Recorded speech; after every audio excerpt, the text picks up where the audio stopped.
하나님 숨결 따라 숨쉬기 4주차를 개관을 시작하도록 하겠습니다. 31장부터 40장까지의 내용을 간략하게 줄거리를 살펴볼게요. 이전까지의 내용을 살펴보면 에서가 야곱에 의해 속임을 당합니다.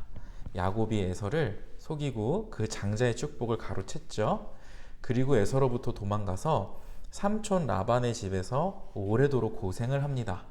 그러나 야곱이 하나님의 복을 받아서 12명의 아들을 낳고 많은 가축을 가진 부자가 되었다는 것을 우리가 지난 30장까지 내용을 통해서 살펴볼 수 있었어요. 31장을 보면 20년 만에 야곱이 라반을 떠나서 고향으로 돌아가는 모습이 그려집니다.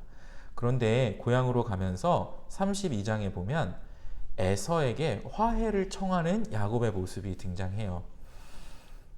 에서가 사는 땅 근처에 가서 그 가문에 있는 사람들한테 이런 연유로 에서를 만나고자 합니다. 내가 내 형을 만나서 화해하고자 합니다. 이런 말씀을 전하죠. 그런데 이 참 속임수에도 능했지만 작전을 짜는데도 야곱이 능했어요. 혹시나 형이 예전에 그 화를 참지 못해서 지금까지 나를 용서하지 않고 나에게 해를 가하면 어쩌나, 그런 생각에 죽지 않을 작전도 짜고요. 선물도 에서를 만나기 전에 그 땅에 미리 보냅니다. 선물을 미리 보내서 에서의 마음을 누그러뜨리려 하는 모습도 32장에 등장하니까요. 참고하면서 읽으면 재밌을 거예요. 그런데 32장에서 가장 주목해서 봐야 될 건 어떤 내용이냐면 야복 시내, 야복이라는 그 시내가에서 하나님을 만나게 되는 야곱, 그 장면이죠. 야곱이 하나님의 사자, 아마도 천사인 것처럼 보여요. 하나님의 사자를 만나서 씨름을 합니다. 그래서 자기의 허벅지 관절이 다칠 때까지도 그 씨름을 하면서 사자를 놓지 않고 축복을 구해요. 결국은 하나님의 축복을 야곱이 받고요. 야곱이 거기서 야곱이라는 이름 대신 이스라엘이라는 새로운 이름을 받습니다. 하나님과 겨루었다라는 뜻에서 이스라엘이에요.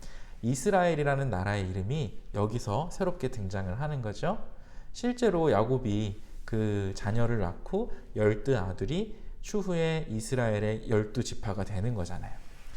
그래서 어쨌든 32장 이 장소, 하나님과 겨루어서 축복을 받은 이 장소, 야곱 자신의 이름이 이스라엘로 바뀐 이 장소를 야곱은 브니엘이라는 이름으로 장소를 이름 짓습니다.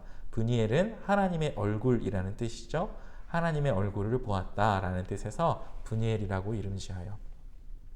정리해보면 야곱이 에서로부터 도망하는 길에도 베델에서 하나님을 만났어요. 우리가 지난 성경 읽기에서 베델에서 야곱이 하나님 만난 거 보았죠.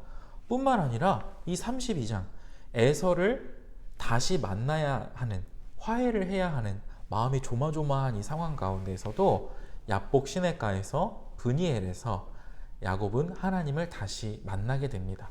이제 축복까지 받게 되죠. 하나님은 이렇게 우리를 만나주시고 함께 해주시고, 비록 남을 속이는 사기꾼 야곱이었을지라도 그 인생이 하나님을 만나니까 성숙하게 되죠. 그런 것처럼 우리와도 하나님이 만나주시고 함께 해주셔서 앞으로 멋지게 우리의 삶을 인도해 주실 거라는 것을 우리가 이 성경을 읽으면서 믿으면 되겠어요. 33장으로 넘어가면 에서와 야곱이 실제로 만납니다. 그래서 서로 부둥켜 안고 울면서 화해를 하지요. 그리고 이제 약속하신 그 가나안 땅 세겜에 야곱이 들어가요. 그리고 거기서 예전에는 속임수 많이 쓰고 사기치고 그런 간교한 성격의 야곱이었다면 이제는 성숙한 믿음의 사람으로서 그 세겜에 들어가자마자 제단을 쌓고 하나님을 예배합니다. 멋진 모습이죠. 그러면서 그 제단의 이름을 하나님, 이스라엘의 하나님, 이스라엘이 자기 이름이잖아요. 결국은 하나님은 나의 하나님이다. 이렇게 하나님을 기억하고 예배하는 이전보다 훨씬 더 성숙한 야곱의 모습이 등장합니다. 34장에서 36장까지의 내용을 보면 야곱이 자녀 문제로 큰 어려움을 한번 겪어요.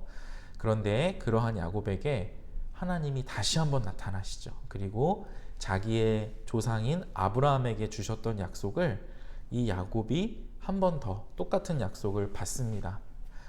하나님이 많은 자손, 그리고 왕, 그리고 약속의 땅에 이 모든 것들을 하나님이 주시겠다는 약속, 아브라함이 받았던 그 약속을 어려움 가운데 있던 야곱이 다시 한번 받으면서 하나님이 함께 하신다는 사실을 다시 한번 생생하게 느끼게 되죠. 이렇게 하나님은 아브라함과도 함께 하셨지만 야곱에게도 함께 하시고 그 믿음이 성숙할 수 있도록 인도해 가셔요. 마지막 37장에서 40장까지의 내용을 보면 우리가 잘 아는 인물 요셉이 등장합니다. 요셉도 참 부족한 사람이었어요. 눈치가 없어요. 눈치가. 그리고 형들을 약오르게 하는 참 독특한 성격이죠. 그리고 형들도 마찬가지로 성격이 모질어서 동생을 미워하고 구덩이에 떨어뜨리고 주변에 이스마엘 상인이 지나가니까 그 상인에게 자신의 동생을 팔아버립니다. 그러나 여러분, 우리가 잘 알죠? 40장까지 내용을 읽어보면 하나님이 요셉이 가는 곳마다 함께 해주세요. 그리고 형통했다. 요셉이 가는 곳마다 하나님이 함께 해주시니까 그 하는 일이 다 순조로웠다. 하나님의 은혜 가운데 다 잘 되었다. 그렇게 기록을 하고 있고요. 또 형들도 40장까지 내용은 아니지만 창세기의 마지막에 보면 이 요셉을 통해서 참 이 모질고 악독했던 형들도 하나님의 은혜를 많이 입습니다. 그래서 31장에서 40장까지 내용의 결론을 내리면 사람은 이렇게 늘 부족해요.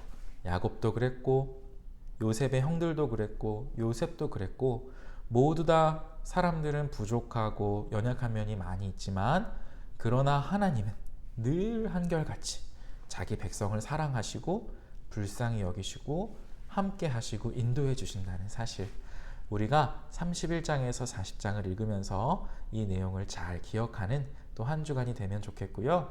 사랑하는 우리 친구들, 물로 인한 비로 인한 피해가 많이 있는데 안전하게 거하면서 하나님의 숨결, 창세기 따라 숨쉬는 또 귀한 한 주가 되기를 축복합니다.